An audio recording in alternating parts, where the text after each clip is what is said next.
आपण पाहत आहात बागलान वृत्तांत, खबरबात महाराष्ट्राची।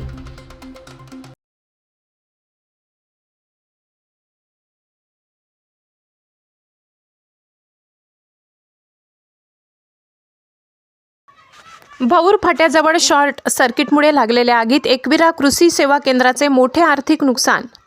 देवळा तालुक्यातील मटाणे भौर फाटा चौफुलीवर असलेल्या शॉपिंग कॉम्प्लेक्समध्ये एकविरा कृषी सेवा केंद्राला दिनांक 30/12/2025 रोजी रात्रीच्या सुमारास शॉर्ट सर्किटमुळे आग लागली।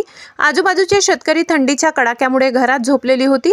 मध्यरात्रीच्या सुमारास लागलेल्या आगीमुळे लगेच कुणाच्या लक्षात आले नाही। पहाटे 5:30 ते 6च्या दरम्यान ही घटना शेजारील शेतकरी बापू आहेर यांच्या लक्षात आली। दुकानाच्या मागच्या बाजूने मोठ्या प्रमाणात खिडकीमधून धूर निघत होता। ही घटना लक्षात येताच दुकानदार बिरारी यांना तात्काळ कळविण्यात आले। दुकान मालक येईपर्यंत दुकानात असलेल्या पेस्टिसाइड व इतर प्रकारच्या सर्व औषधांचे शॉर्ट सर्किटमुळे जळून दुकान मालकाचे मोठ्या प्रमाणात आर्थिक नुकसान झाले। सुदैवाने त्या कॉम्प्लेक्समध्ये आग लागलेले 1 नंबरचे दुकान असल्यामुळे इतरत्र दुकानांना या आगीचा काहीच फटका नाही। एकविरा कृषी ॲग्रो केंद्रामध्ये सुमारे 25 लाखाचा माल या दुकानात भरलेला होता।